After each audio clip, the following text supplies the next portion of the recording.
Valeu, gente. Vamos voltando. Vamos voltando aqui que a gente vai fazer aqui a live. Boa tarde, seu Ronaldo. Quanto tempo, hein? Guilherme Calegari. Vamos lá, gente. Vamos voltando. Andada. Salve, Latuf. Patrícia Dutra entrou. Gilberto Ramos Filho. Vamos lá. Vamos fazer aqui a live com o delegado Orlando Zacconi, do movimento Policiais Antifascismo. Fabiola Mariana. Foi só um esquenta, diz o Ronaldo, né? Muito bem. M. Cláudia Jataí, obrigada por sua arte, Latuf. É necessária, muito obrigado, querido. Muito obrigado. Raquel Nascimento, boa tarde, Latuf. Você é fera, diz o Tarcísio Ataíde. Muito obrigado. Já está demorando a entrar de novo, hein? Pelo amor de Deus, cadê a Verde... A Orlando Zacconi aí. Vamos lá, Orlando, vamos lá. Adoro você, bicho, diz a Verdenella. Muito obrigado, querido. Manda... Aê, muito bem. Vamos lá, Orlando.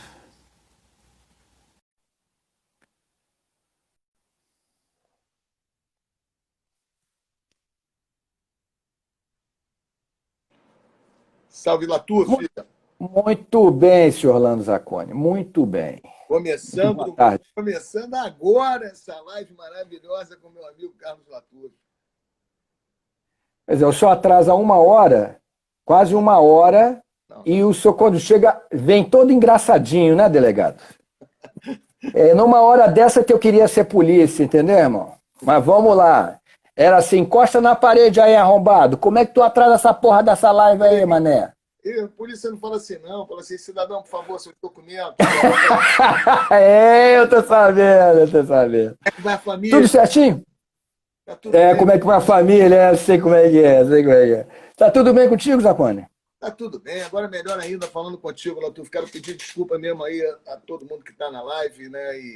E a você também, claro, por esse erro. Realmente eu tomei um susto, meu amigo. Quando eu fui ver, falei, porra, tem que me preparar para a live com o Latuf às 19 horas, que eu vi que era às 17, meu amigo. Eu caí da cama, porque eu estava na cama. Eu tô aí com uma suspeita, depois a gente conversa, estou com uma suspeita de Covid, porque meus filhos, né, que não moram comigo, testaram positivo. Eles estiveram aqui em casa há 2 finais de semana atrás, deve ter 15 dias, e eu comecei a tentar um sintoma gripal. Então, não sei, porque eles já testaram positivo, né? Então, eu estou aí nessa coisa, estou aguardando o teste na quarta-feira. Vou fazer um teste, né, para ver se, por acaso, eu também fui contaminado.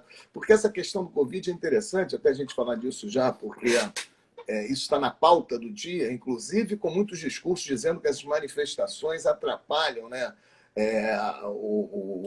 todo o trabalho, né, de isolamento. Acho estranho, né, porque, na verdade, aqui no Rio de Janeiro hoje está tudo liberado. Praia, shopping, porra, a cidade está bombando. E estou vendo um discurso aí de que as manifestações é que estão quebrando o isolamento. Quer dizer, esquisito, né, Latuf? Porque, pô, se a cidade está funcionando a pleno vapor, porra, as manifestações não podem ser apontadas como algo que, né, está jogando contra a proteção da saúde. Enquanto essas manifestações estavam na mão dos fascistas, não causava nenhum problema, né? Tá tudo certo, todo mundo sem máscara, tudo certo, aglomeração, tudo certo. Aí quando começa a falar de oposição, de antifascismo, aí começa a ser um problema, né? Mas por que eu estou falando isso? É porque hoje, infelizmente, nem você dentro de casa você está livre, né, de contrair o Covid. No caso dos meus filhos, eles só saíram da casa deles para a minha casa. Na verdade, quando a gente fala de isolamento, nós estamos falando, né, para segurar a contaminação em larga escala num único momento para que o sistema de saúde possa ter condições de fazer o atendimento. Mas Sim. a propagação mesmo do vírus, numa pandemia, a ideia de que nós estaremos em casa não é garantia de que você não vai ser, digamos assim, contaminado. É, Né? Você reduz o risco, né? Mas o risco continua. O risco continua, mas o isolamento seria para a gente evitar um colapso, digamos assim, né, no sistema de saúde, que no Brasil, cá entre nós, não precisa de. Ele já está em colapso, né, sem pandemia, sem nenhum. A pandemia veio somente a trazer mais um elemento da grande tragédia que é o sistema de saúde pública brasileira, né? Porque é importante também dizer que esse sistema, né, ele já está há anos e anos, né, falido, sem investimento, né, e eu acho importante, né, no momento que nós vamos ter eleições municipais, que nós coloquemos na pauta, né, projetos de saúde pública, né, principalmente no nível municipal, que é importantíssimo, porque eu vejo uma preocupação nas eleições municipais se discutir segurança pública, quando, na verdade, né, de acordo com a Constituição, o município tem muito pouco a contribuir nessa questão do policiamento. É lógico que você pode discutir segurança pública, né, em nível municipal, mas sobre outras perspectivas, né? Ocupação do espaço público, né? Aproveitamento, né, do espaço público, que isso pode trazer, evidentemente, né, uma margem de maior segurança quando os espaços da cidade são ocupados com atividades. Ok. Mas eu acho que a gente está perdendo muito, né, daquilo que realmente pode ser o grande projeto de segurança pública para o Brasil, que é um bom projeto de educação, um bom projeto de saúde, um bom projeto de habitação, né? Falar mais da segurança dos direitos do que do tal do direito à segurança. Zacone, me diz aí como é que surgiu. Eu quero que você fale de polícia. Você não é médico, quero que você fale de polícia. É polícia, quero que você fale de polícia. Como é que surgiu a iniciativa dos policiais antifascismo? Então, o movimento dos policiais antifascismo surge com a necessidade de nós comunicarmos, né? Nós somos policiais do campo progressista, da esquerda, a necessidade de nós comunicarmos a importância de se construir o policial como trabalhador. Vamos lá, aos poucos. Primeiro, ninguém é trabalhador por natureza. Se eu te fizer uma pergunta, Latuf, camelô é trabalhador? Sim. Sim? Sim. Já tive em operações onde camelôs eram presos como bandidos porque estavam produto contrabandeado e produto falsificado. Flanelinha não é aquele que trabalha para a prefeitura, não. Aquele que vem sem camisa, né, descalço, às vezes chinelo, ou quando vem arrumado, mas não está credenciado pela prefeitura. Pedia, né, 5, 10 reais para você parar o carro. É trabalhador? Eu não considero. Você não considera. E por que o camelo é e o flanelinha não é? O flanelinha ele quase faz extorsão. Flanelinha é quase extorsão. Agora o camelô não. O camelô realmente é trabalhador. Ok. E agora eu vou te botar num problema. E prostituta? Trabalhadora. Pois é, mas há controvérsias, concorda? Claro. Em ambientes hoje feministas, né, em alguns ambientes feministas, você dizer que a prostituta é trabalhadora é algo que não é aceito, né? Sob um conceito... Essa, para mim, isso é uma posição reacionária e conservadora, né? Eu conheci aquela líder, a líder das prostitutas que criou as Daspur, o sobrenome é Leite, ela tinha o escritório dela ali na Praça Tiradentes, totalmente trabalho. Você vai na Holanda, o distrito da Luz Vermelha lá é trabalho. A gente tem carteira assinada lá, é trabalho. Mas por que eu estou fazendo essa provocação, Latuf? Para dizer que ninguém... Gabriela Leite. Essa provocação eu estou fazendo porque nós não temos... o conceito de trabalhador não se dá pela natureza do trabalho, mas sim pela construção social que nós podemos fazer daquele trabalho. Entende? Ou seja, ninguém é trabalhador porque aquela atividade, per si, ontologicamente, é uma atividade que se pode considerar trabalhadora, porque você vê que as coisas vão mudando. Professor da rede pública, né, eles não eram considerados, dentro do marxismo clássico, como trabalhadores por causa da questão da mais-valia, porque não produzem mercadoria, né? Então, se você for no conceito clássico marxista de trabalhador, né, prestadores de serviços, principalmente servidores públicos, estariam fora do conceito de trabalhador. Então, em suma, o que eu estou querendo colocar é o seguinte: eu acho que é uma perda de tempo, principalmente de setores mais à esquerda, né? Mais radicais, não vou dizer mais à esquerda, mais radicais, no sentido de descaracterizarem o policial como trabalhador, porque ele trabalha, ele exerce umas funções dentro de uma instituição que reprime a classe trabalhadora. Eu acho que isso é uma besteira. Por quê? Porque eles estão ali exercendo uma função, né, da qual eles não têm o poder de decisão. É uma função política exercida por aqueles que estão no comando. Quer dizer, a natureza da função policial não é reprimir a classe trabalhadora. Isso não é uma questão de natureza. Isso é uma questão de decisão política da forma como o Estado burguês usa as polícias. Tanto é que, com um processo revolucionário, você vai continuar tendo polícia, concorda? Claro. E essa polícia vai reprimir os trabalhadores? Não, se o Estado está na mão dos trabalhadores, essa polícia já não vai mais reprimir os trabalhadores. Então, uma perda de tempo ficar. A não ser que você use o seguinte argumento: no capitalismo, o policial não pode ser trabalhador e depois da revolução policial volta a ser trabalhador. Peraí. Então, nós não estamos falando do policial, nós estamos falando do Estado. Na mão de quem está o Estado, e não da atividade policial. Não sei se você me entende.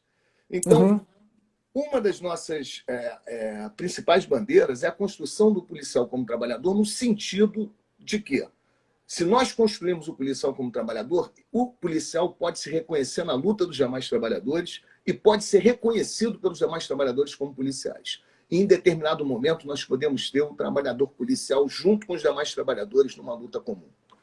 Essa é a ideia, né?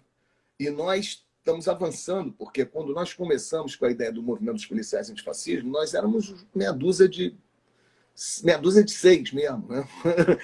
E agora nós temos um abaixo-assinado que nós temos 500 policiais que acabaram de assinar um manifesto, né, de policiais antifascismo pela democracia popular, não é porque qualquer democracia, não. 500 que assinaram, e nós já temos agora uma página que está buscando assinatura de outros policiais que não estiveram nesse primeiro momento, já tem mais de 200. Ou seja, hoje nós já temos 700 policiais no Brasil comprometidos, né, com a luta por uma democracia popular. Então, repara, o simples fato da gente criar um movimento onde a gente possa dizer para policiais da possibilidade deles se engajarem na luta junto com os demais trabalhadores, já tem um efeito prático. O que significa que estamos no caminho certo, Latour. Verdade. Isso não impede esse policial de ser crítico em relação às funções repressivas da polícia e muito mais, né? Que esse policial busque, né, dentro das próprias instituições, fazer o enfrentamento do fascismo.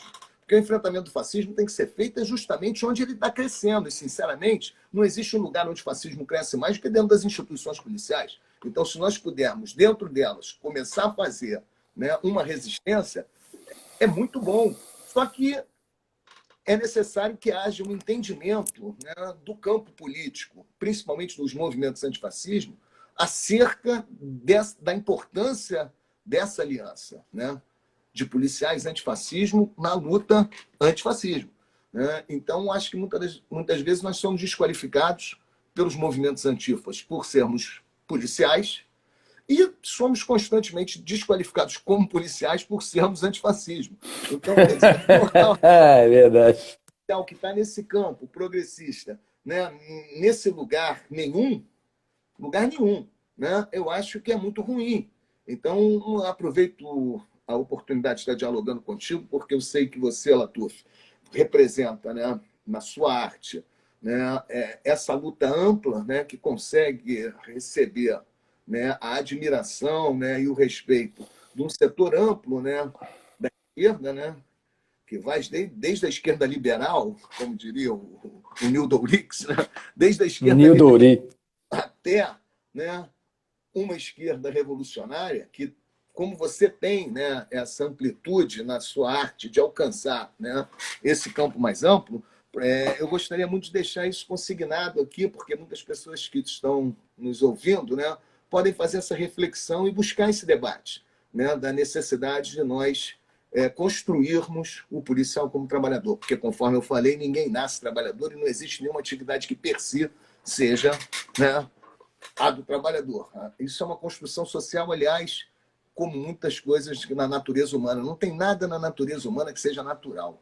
Tudo na natureza humana é uma construção. Então, esse é o pilar principal do movimento, a construção do policial como trabalhador e a aliança desse policial trabalhador com a classe trabalhadora, né, como um todo, né, nas suas lutas, nas suas pautas e tal. Principalmente no caso dos servidores públicos, que nós temos, né, a necessidade de ter, né, um campo comum, né, unificado, né? Então, acho que o policial se reconhecer na questão do educador, né, dos professores, dos servidores da saúde, né, do funcionalismo público, né, se reconhecer enquanto tal é muito importante. Ô Zacone, já me fizeram várias perguntas aqui, a mesma pergunta. Por que policiais antifascismo e não policiais antifascistas? Então, primeiro porque o conceito, né, que nós temos do fascismo, ele é um pouco mais amplo do que a ideia de que o fascismo foi uma forma de governo. Aliás, no nosso manifesto, a gente aponta uma coisa importante, não sei se você percebeu, de que o fascismo ele mantém muito das suas estruturas dentro do Estado liberal, do Estado burguês. É fato. Violência policial, porra, foi o fascismo que inventou contra as classes populares. Violência policial contra as classes populares, foi o fascismo que inventou essa porra? Não. Misoginia, LGBTfobia, foi o fascismo que inventou isso? Sempre teve. O que o fascismo fortaleceu, né? Exatamente. Pior, o que o fascismo faz, além de fortalecer, é institucionalizar isso. Ou seja, perfeito. Porra, aparece um governador dizendo que é isso mesmo, tem que dar tiro na cabeça. Ou seja, aparece um projeto, que é o projeto lá do Moro, dizendo que é legítima defesa para situações onde o policial, através de violenta emoção, possa matar alguém na favela, enquanto a polícia mata. Ou seja, o que você vai ter são instrumentos de institucionalização, né, disso que está dentro da estrutura. E agora congelou. Alô, alô, tá me ouvindo? Tô te vendo. É porque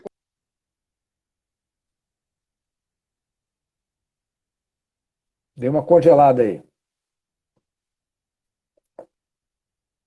Agora deu uma congelada. é a luta. Oi? Deu uma congelada. É sempre assim. Alô. Deu uma congelada. Voltou? Voltou tá. Agora? Vai, voltou. Então, o fascista é quem está na reprodução desse modelo, desse sistema. Então, não adianta você lutar contra o fascismo se você não luta contra essas estruturas. Não adianta a gente combater somente um governador que diz para tirar na cabecinha e botar um que não vai dizer isso, mas vai manter a polícia operando da mesma forma da polícia daquele que disse que era para tirar na cabecinha. Correto.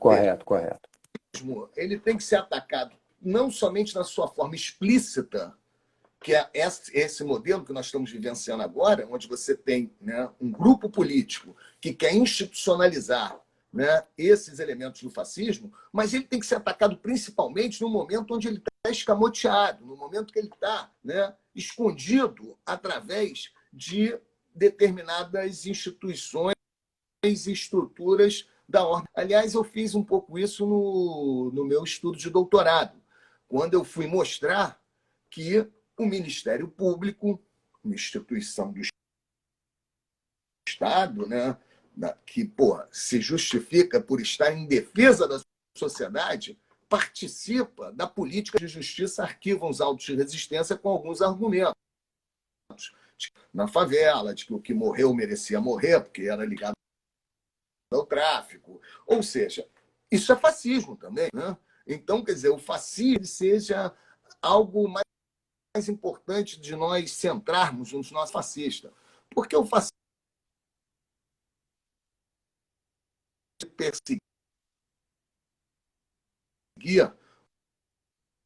um ou outro, porque, né, se apresenta como... Aliás, aqueles que não se apresentam como os que se apresentam enquanto, né, o fascismo escamoteado, esse é muito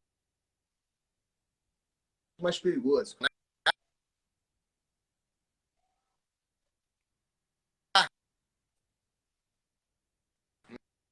Tá congelando aí o Zacone. Zacone, Zacone, tenta sair e entrar novamente. Tenta sair e entrar novamente, que congelou direto. Dá uma saída e entra novamente.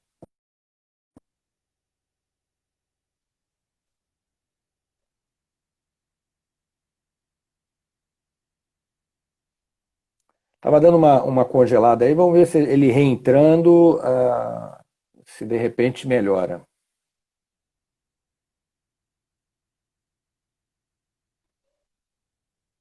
Vamos lá.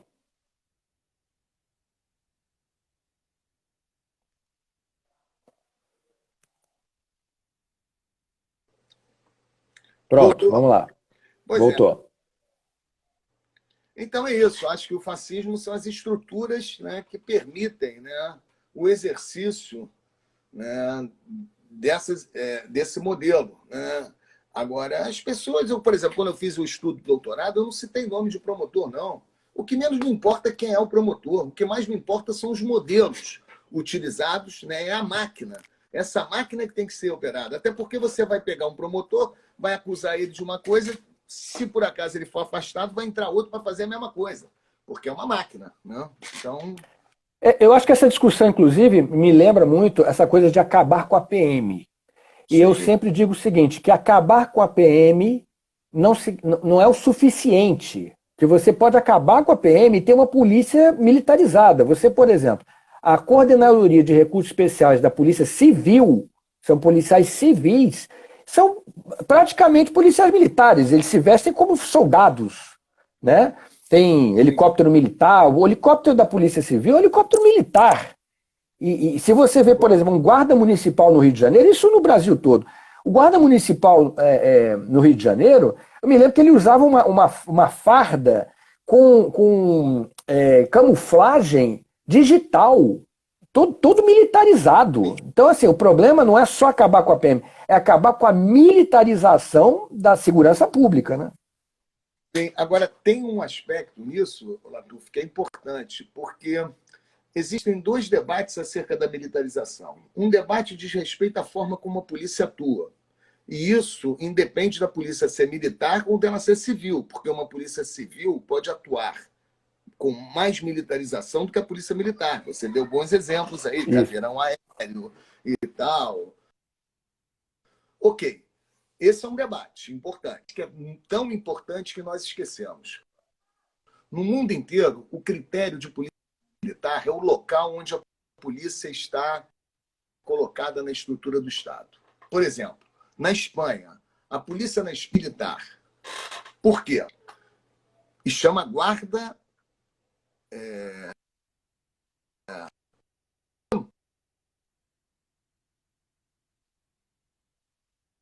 Vai, fala. Deu uma congelada, vai, pode falar. Está congelando direto. Na Espanha, a polícia é chamada Guarda Civil. Guarda Civil.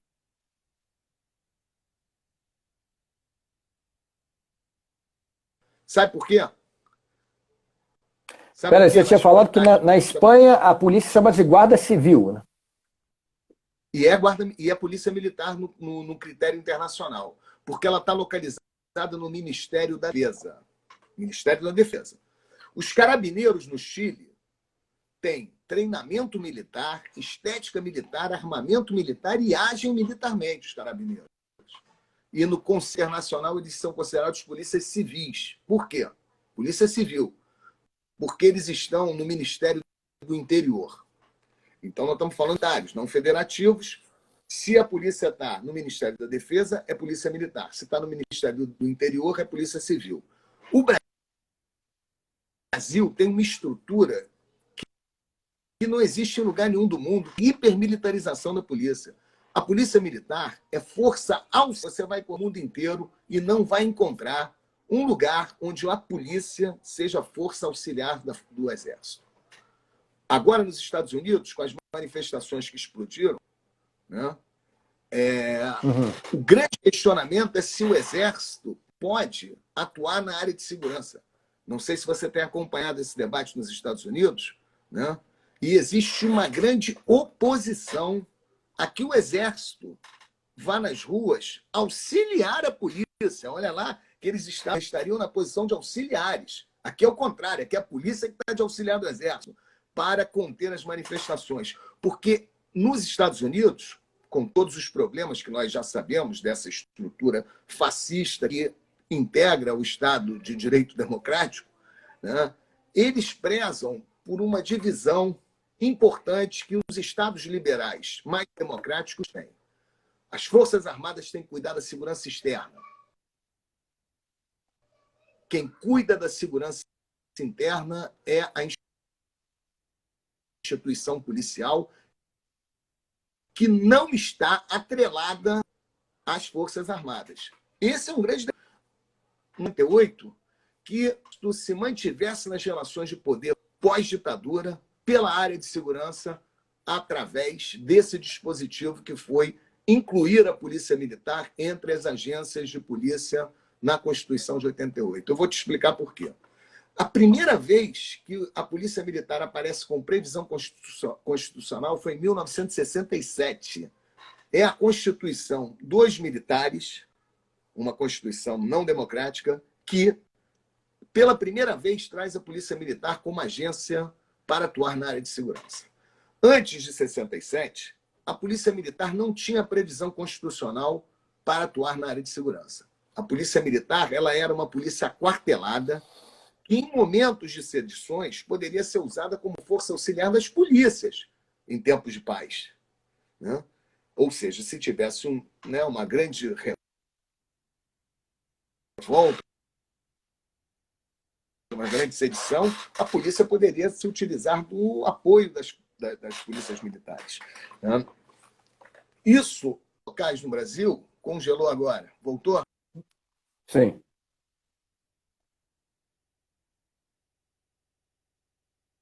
Oi.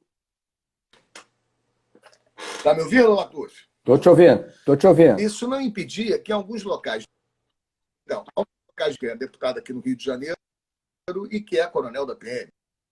Paulo Ramos falou assim, não, Zaconi, você está em 40 e 50, a Polícia Militar já fazia funções no Nordeste, como no lugar de delegados, onde não tinha delegado, aparecia lá um delegado ad hoc, que era um policial militar. Mas isso aí acontecia no vácuo da Polícia Civil, ou seja, em locais onde não havia Polícia Civil, a Polícia Militar exercia esse papel ad hoc à margem da Constituição, porque não havia previsão constitucional para isso.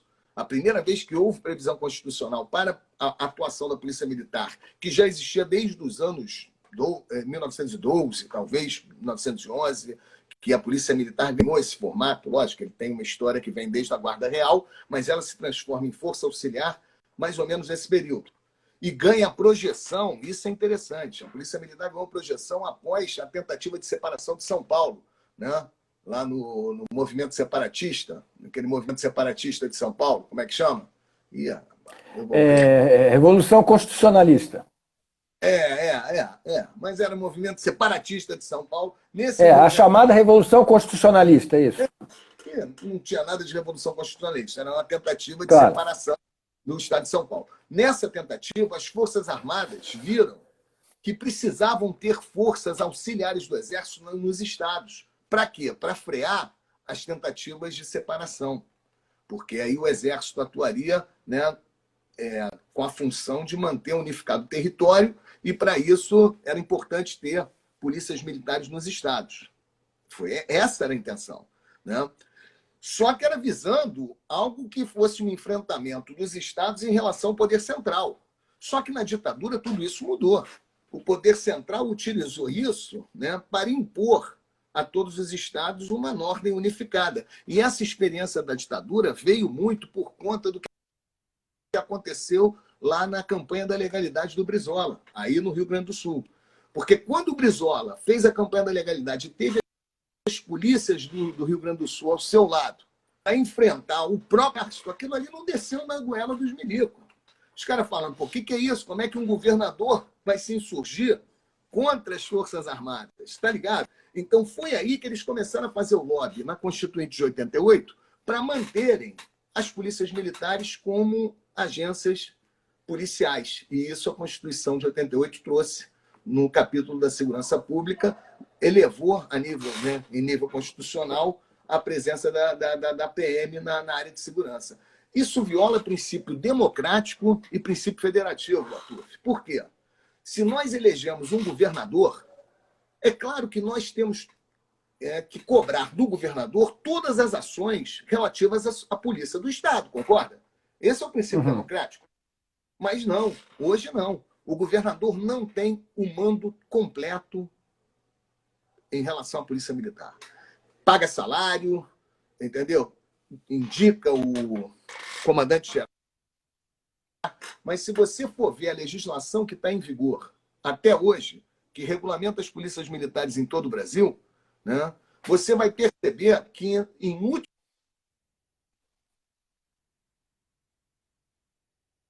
do Exército.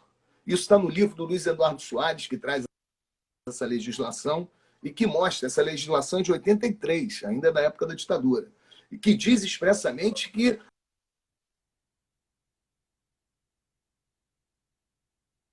então, a ideia do que eu estou falando, na época do Fernando Henrique Cardoso, o governador de Minas era o Itamar Franco. Lembra do Itamar Franco? Claro. Né? Fernando Henrique, né, queria privatizar Furnas. E o Itamar Franco era contra a privatização de Furnas. Sabe o que o Itamar Franco fez? Uma manobra com 1.200 policiais militares numa área imensa de Furnas, lá em Minas. O Fernando Henrique ameaçou mandar o Exército. O Exército não foi. Agora eu faço uma pergunta hoje a vários coronéis da PM e eu tenho certeza que eles sabem isso que eu vou responder para você. Se o Exército chegasse o general e chamasse o tenente-coronel, porque na PM, não sei se vocês repararam, não tem general. A PM vai até tenente-coronel. Coronel Fulco. Tenente-coronel. Mas depois, para general, é só Exército, até porque eles são forças auxiliar. Se chega o general lá e fala o seguinte: acabou a brincadeira, rala todo mundo daí. O Exército está mandando a PM sair. A PM tem que obedecer a ordem do governador ou a ordem do general? Do general. Pode ter é do general. Então, repare. É do general. Nós entregamos o controle das forças policiais de todos os estados ao Exército, retiramos o poder da população, né? Ao eleger o governador, porque essa deveria ser a estrutura democrática, né? Todo o poder emana do povo. A gente elege lá o governador e vamos cobrar dele tudo que a gente quiser das polícias. Nós não podemos. E mais, né? Hoje, as Forças Armadas, ao propor, né, uma saída para a crise política em qualquer momento, elas têm todas as polícias dos estados ao seu lado para que o projeto apresentado por eles seja efetivado. Vou dar um exemplo. A intervenção federal militar no Rio de Janeiro, Latuf, ela só existiu para garantir o projeto de saída política da crise que não terminou até hoje. Aquela crise política que começou com o impeachment da Dilma está até hoje rolando. Naquele momento, a saída da crise foi um acordo feito com a participação das Forças Armadas, Congresso Nacional e STF. Sabe qual foi o acordo? Vamos garantir as eleições, porque nós não vamos tomar o poder como em 64. As eleições serão garantidas, mas o Lula tem que ser preso. Ou seja, o projeto era garantir as eleições com o Lula preso. E como é que eles fizeram para esse projeto ser efetivado? Primeiro, uma intervenção federal no Rio de Janeiro. Aquela intervenção federal na área de segurança no Rio de Janeiro só teve como propósito isso, garantir as eleições com Lula preso. Por quê? O volume de recursos gastos, a exposição das Forças Armadas perdendo soldados, né, em operações policiais e matando população, né, coisa que não é desejada pelo Exército. O Exército não deseja, né, fazer esse papel de polícia porque ele se expõe, né, perante a população. Isso só aconteceu porque havia nesse sinal. Qual era o sinal? Quem está no comando, e a intervenção se deu no início de 2018, no Carnaval, né, aqui no Rio de Janeiro. Quem está no comando desse processo são as Forças Armadas, é o Exército. O interventor, uma das primeiras falas dele no Rio de Janeiro foi que o modelo do Rio poderia ser aplicado em qualquer estado da federação. Latuf, a primeira fala do interventor, ninguém joga a conversa fora. o sinal que estava sendo dado era o seguinte: nós vamos fazer as eleições, vamos garantir as eleições, mas o Lula tem que ser preso. Isso foi confirmado no primeiro HC, que foi impetrado para soltura do Lula. Antes das eleições, o que os militares fizeram? Foram nas redes sociais dizendo: olha, nós estamos aqui para garantir a democracia com o Lula preso. Ou seja, o próprio Exército mandou recado para o STF de que não era o momento do Lula ser preso. E olha só que interessante, o acordo ficou tão Ser solto, né? Ser solto. Ser solto, desculpa. Ser solto. Eu falei, confundi. Mas o acordo ficou tão explicitado que os mesmos ministros contra, né, o HC, o primeiro HC do Lula, autorizaram.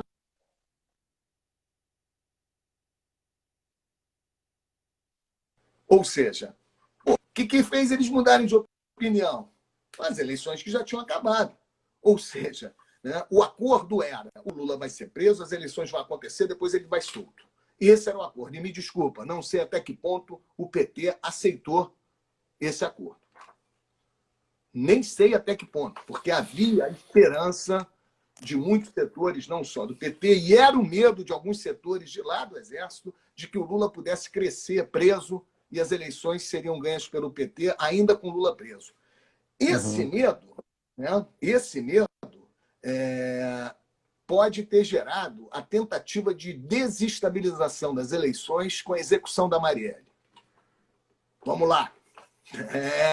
Tu não falou para eu, tu não te disse que eu queria falar de polícia, né? Então vamos lá, irmão. Deixa eu te falar. É isso aí. Não, mas eu concordo contigo. Eu concordo contigo. Realmente tem toda uma maquinação aí.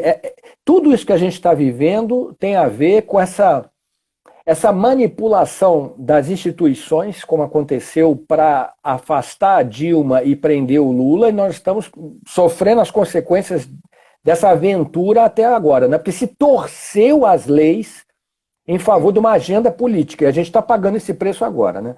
Agora, eu queria te fazer uma pergunta, ô Zacone, a respeito da... Desculpa, porque tem um comentário dizendo que isso é uma teoria da conspiração, igual 11 de setembro. Mas isso, olha só.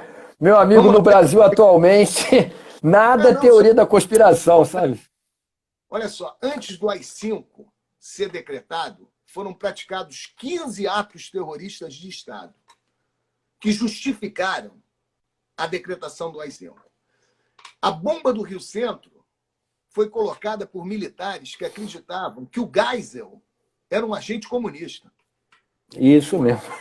Estava implementando. Ou seja, tentaram, inclusive, explodir gasoduto no Brasil. Então, repare. Foi o macaco que denunciou isso, né? Isso. Atentados. O macaco era o Paulo Macaco, se eu não me engano, eu não me lembro o nome dele. O apelido dele era um oficial da aeronáutica, né? Sim, corajoso. Mas o que eu estou querendo dizer é o seguinte: atentados no sentido de retroceder passos democráticos é uma tradição no Brasil. Então, se eu estou na teoria da conspiração, eu estou numa teoria da conspiração que tem embasamento histórico em nosso país. Não ia ser a primeira vez que se teria um atentado contra... Imagina, iam botar uma bomba no Rio Centro para matar, não era uma pessoa, não, para matar milhares de pessoas. Né? Então, quem denunciou a bomba do gasômetro foi o Sérgio Macaco. Sérgio Macaco. Ele era um militar da Força Aérea, da Aeronáutica. Então. Não, olha, não tem nada de teoria da conspiração, não, cara. Quem conhece minimamente o envolvimento das Forças Armadas na política, né? Sim. Como que a democracia no Brasil, a chamada democracia, é tutelada pelos militares, nada disso me surpreende. Então, quando executaram Marielle, sabe quantos dias de intervenção federal militar tinha no Rio de Janeiro? 15 dias. Com certeza, quem executou Marielle esperou a intervenção acontecer para praticar o crime, porque a própria investigação já descobriu que o crime estava sendo planejado há 3 meses. Se o crime está sendo planejado há 3 meses, e se você decide que o crime vai ser praticado com 15 dias de intervenção federal militar, Não tem por que você não fazer essa coligação. Porque essa relação, assim que executaram a Marielle, a primeira coisa que veio na cabeça foi o seguinte: quem executou a Marielle queria jogar uma bomba no colo da intervenção federal militar. Porque, repara, se os militares estão dizendo para o Brasil inteiro que estão vindo ao Rio para resolver o problema da violência e se praticam crime na forma do gangsterismo, com carro em movimento, né, tiros de metralhadora, né, porra, uma cena que foi planejada para causar constrangimento a quem estava de frente na área de segurança pública, que naquele caso era intervenção. Eu não tenho dúvida, Latuf, quem mandou matar a Marielle, quem está por trás disso, eram pessoas que estavam contra as eleições, que não queriam as eleições. E vou te dizer mais, se você pegar a greve dos caminhoneiros ainda no governo Temer, você vai ver que esse grupo que era contra as eleições era muito organizado. No Brasil inteiro apareceu faixas de intervenção militar. E não era intervenção federal, não. Era intervenção militar no sentido de não ter eleição e de nós voltarmos ao modelo de 64. Esse grupo ainda está organizado. Esse grupo, né, com certeza, se nós formos buscar um motivo político, porque, repara, todo mundo diz que a morte e a execução da Marielle foi um crime político, né? Mas aí vem umas teorias que são completamente estapafúrdias, tipo assim, foi um crime de ódio. Um crime de ódio é um crime político? Pô, de repente os milicianos acordaram com vontade de matar uma vereadora porque era negra, lésbica e favelada. Porra, isso não dá. Não. Marielle não apresentava nenhum indício, né? Nenhum indício de constrangimento às milícias. Não tem como você vincular a execução da Marielle por milicianos por uma motivação voltada a Marielle contrariando interesses da milícia. Não tem. Efetivamente não tem. Então, acho que a gente tem que pensar no momento. E eu acho que essa teoria, né, bate com alguns erros que aconteceram, né, no curso da investigação entre aqueles que estão envolvidos na execução.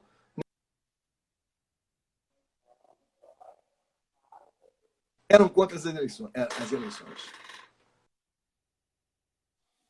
O Lula tinha 60% de votos, 60%.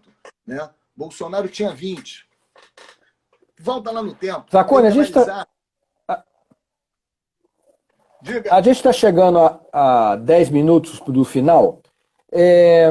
Eu queria... Bom, tem uma série de coisas, eu acho que a gente devia até fazer outras lives, porque tem muitas perguntas, muitos questionamentos que eu queria fazer, e é um tema muito interessante. Eu sempre acompanhei esse tema relacionado à polícia, sempre acompanhei isso, né? Desde garoto, inclusive. Você acha que o problema das... Eu estava até conversando com um rapaz aqui sobre o Rio de Janeiro. Você acha que a problemática das milícias ela tem retorno?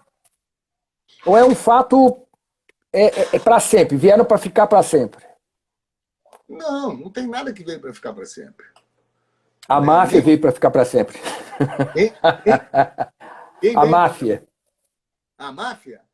Não, mas ela não é a mesma. Você pode até conceitualmente chamar tudo de máfia, mas você não pode comparar a máfia de hoje com a máfia do Al Capone. É outra articulação, é outro grupo, é outra estrutura, né?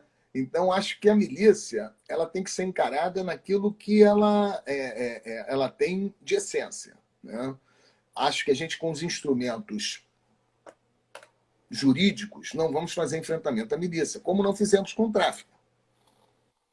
Como é que você vai enfrentar o tráfico de drogas, que é comer, nada mais aí nós vamos na essência do que é o tráfico de drogas, do que a produção, o comércio, né, de uma mercadoria proibida. Exato. Isso que é o tráfico. Então, se você quiser acabar com o tráfico de drogas, o enfrentamento tem que ser o seguinte: legalização. Esse é um enfrentamento, que se você legaliza o mercado, o tráfico desaparece. No filme Cidade de Deus, né, o narrador diz que se as drogas fossem legalizadas, o Zé Pequeno ia ganhar o prêmio de empresário do ano. Né? Porque a diferença do Zé Pequeno e do empresário é que a droga é proibida e, no caso da Ambev, né, a Ambev vende droga. E é uma empresa que arrecada, não tem né? São outros crimes praticados pela Ambev, não é tráfico de drogas. Então, para enfrentar o tráfico, temos que ter legalização. Para enfrentar a milícia, a gente vai ter que entender a substância da milícia. O que a milícia representa, né? A milícia tem duas articulações importantes. Uma é que ela é a concessão que o Estado dá, é o Estado que dá essa concessão, para ocupação territorial de algumas áreas, inclusive com participação de agentes públicos e do poder público. Pô, ninguém está vendo isso? O poder público, né? O poder político, né? Ele está completamente entranhado na existência das milícias. Ou não? Não? Claro, evidente, evidente. Claro. Então, repare, Certamente. então não vamos a milícia como se fosse um bando de ex-policiais ou policiais na ativa que chegam e tomam o território e falam agora é tudo comigo. Não é assim. Claro que não é Não. assim. Então precisamos, primeiro, se quisermos atacar a milícia, nós vamos ter que atacar primeiro essa relação promíscua. E nós estamos num momento muito ruim, né? Porque hoje o nosso país Exatamente. é governado por aqueles que defendem a relação promíscua. Quer dizer, não é nem pior, não é nem os que têm a relação, são os que têm e defendem. Quer dizer, pô, a situação é ruim. Né? Esse é o primeiro ponto. E o segundo ponto é entender que a milícia se aproveita de espaços que o poder público deixa para essas arrecadações ilícitas. O transporte alternativo é um bom exemplo. O transporte alternativo é uma boa receita, é uma das boas receitas, assim como as drogas também. Não esqueçam que hoje as milícias já estão vendendo droga também. Aquela conversa fiada que em área de milícia não tem tráfico é mentira. No Rio das Pedras, aqui do perto, tem o comércio de drogas. A moça que trabalha comigo mora em Rio das Pedras, que na porta da casa dela tem comércio de drogas. Ou seja, né? Uhum. O transporte alternativo ele existe a partir do momento em que o poder político permite facilitar que os donos de empresas de ônibus, né, façam suas planilhas e reduzam, né, as linhas e a circulação das linhas na cidade somente no seu interesse econômico. Então, por exemplo, se eu moro aqui no Rio de Janeiro, na Barra da Tijuca. Da Barra da Tijuca para Campinho, né, ou para o Valqueire, se eu for de carro, eu levo meia hora de carro, da Barra da Tijuca para o Valqueire. Sabe quantos ônibus você tem que pegar para sair da Barra para o Valqueire? 3. Porra, Nossa, Latuf, se você tem que pegar 3 ônibus para fazer um percurso aqui de carro da meia hora, passa uma van gritando: Valqueire! Porra, você joga dentro da van do Valqueire e vai. Porque tem uma relação econômica, né, que é facilitada pelo não enfrentamento do Estado à questão fundamental econômica, que é o transporte público não pode ser interesse somente do empresário, caralho. Porra, o transporte público tem que ser no interesse do trabalhador, da população. Então, se a gente não tiver um enfrentamento, porque, repara, ninguém diz que esse modelo de concessão, né, do transporte público, principalmente dos ônibus no Rio de Janeiro, né, já que o metrô não consegue contemplar, né, o acesso a todos os locais, que essa permissividade dessa relação que já foi aqui no Rio escancarada, né, na corrupção, né, da FETransport, de tudo isso, isso tem ligação com a milícia, Latuf. Então não dá para a gente ficar trabalhando somente de que, porra, vamos identificar os milicianos e vamos prendê-los. Meu amigo, vai prender um, o transporte alternativo vai continuar e outro vai se ocupar e para fazer a arrecadação ilícita. E essa arrecadação ilícita tem por trás de grupos políticos que estão de olho naquele território do ponto de vista, né, inicialmente, dos votos. E hoje,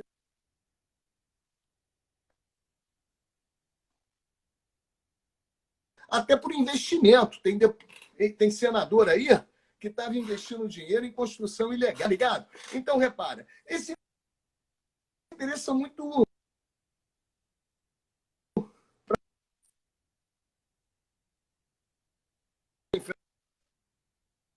enfrentamento da milícia, a gente tem um olhar maior do que aquilo que a policial pode dar.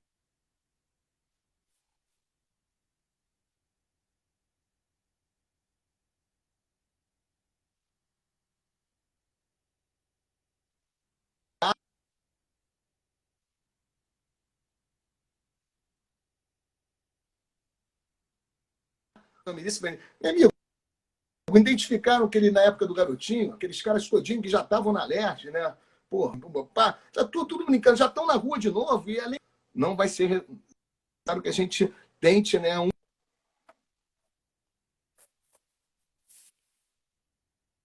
Ô Zacone, deu uma congelada aí, mas a gente já está caminhando para o final.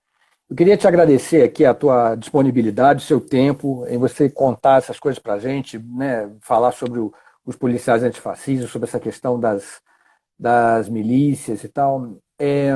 A gente tem que fazer uma outra live para falar, aprofundar mais esse tema, né? Então eu queria te agradecer e deixar para você aí as suas considerações finais.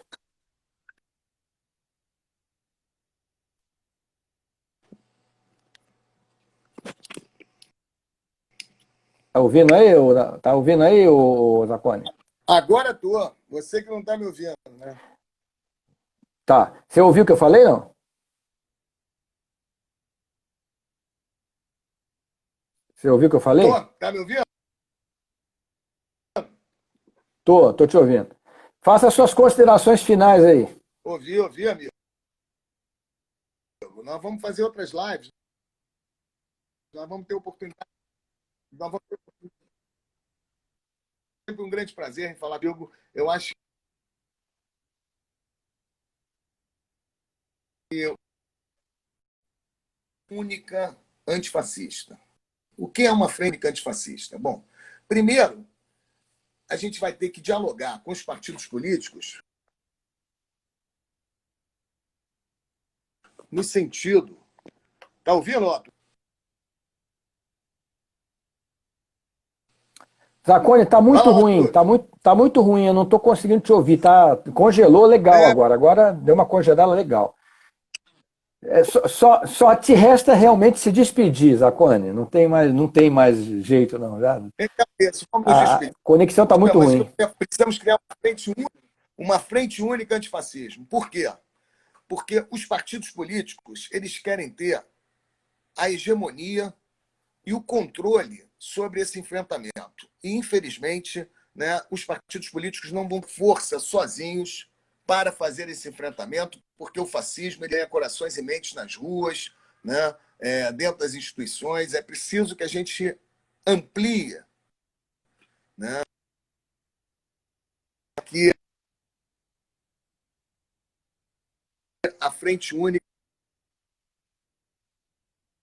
né, se configure também nas ruas, para que a gente possa fazer a resistência ao fascismo junto com os partidos políticos. Então, no meu ponto de vista, o que está faltando hoje é o seguinte: os partidos políticos de esquerda têm que perder a ideia de que os movimentos populares, os movimentos de rua, têm que entender a importância dos partidos políticos estarem juntos. Ou seja, essa divisão que está sendo criada, né, e que já existia um pouco em 2013, vai nos levar possivelmente a uma derrota. Né? Não é possível mais a gente enfrentar o fascismo dividindo, né, aqueles que vão para a rua se manifestar dos partidos políticos. Eu não preciso estar em partido político nenhum para aceitar a importância dos partidos do campo progressista hoje na luta antifascismo. E eu acho que os partidos também têm que entender que eles não vão conseguir fazer enfrentamento ao fascismo sem estarem ao lado dos sindicatos, dos movimentos estudantis, né, dos movimentos populares, dos movimentos sociais. Ou seja, nós precisamos criar uma frente ampla. Essa frente já existiu no Brasil, foi a Frente Única Antifascismo, que foi feita para o enfrentamento dos integralistas. Isso. Botamos os galinhas verdes para correr, e ninguém botou os galinhas verdes para correr assim, não, vamos meia dúzia para a rua, não. Eram mais de 100 mil integralistas que eram filiados àquela porra daquele partido, e a gente só fez o enfrentamento porque teve união. Né? Teve união, né, do povo com os partidos, com os movimentos sociais, e aí a gente conseguiu. E eu acho que dessa vez nós vamos ter que fazer isso também. Temos que avisar os partidos políticos que eles sozinhos, sem o povo, sem, né, os movimentos populares, não vão conseguir nada, e avisar os movimentos populares, né, a garotada, a rapaziada que está aí na rua, que os partidos políticos são fundamentais para a gente se unir nessa luta, né? Porque o fascismo está avançando e ele está nas ruas também, né? Ele não está só no Congresso, não está só em Brasília, não. Está no corações e mentes de muito maluco aí pelas ruas e a gente vai ter que fazer esse enfrentamento junto. É isso, amigo. Zacone, obrigado mais uma vez, cara. Um grande abraço para você. E, por último, só dizer o seguinte: eu eu me congratulo com a iniciativa de se criar realmente o movimento de policiais antifascismo, que é realmente um contraponto muito importante, tem a minha simpatia, o meu apoio, é um movimento realmente revolucionário você criar um movimento de policiais que não se afinam com as políticas do Estado, né? Então isso é muito importante, abre um leque de possibilidades muito grande. Então eu queria te agradecer mais uma vez, te dar um grande abraço, e a gente combina da próxima vez uma outra live, de preferência com a conexão melhor, né, o Zacone? Que tá complicado, hein? Tem que investir mais nisso. Grande abraço para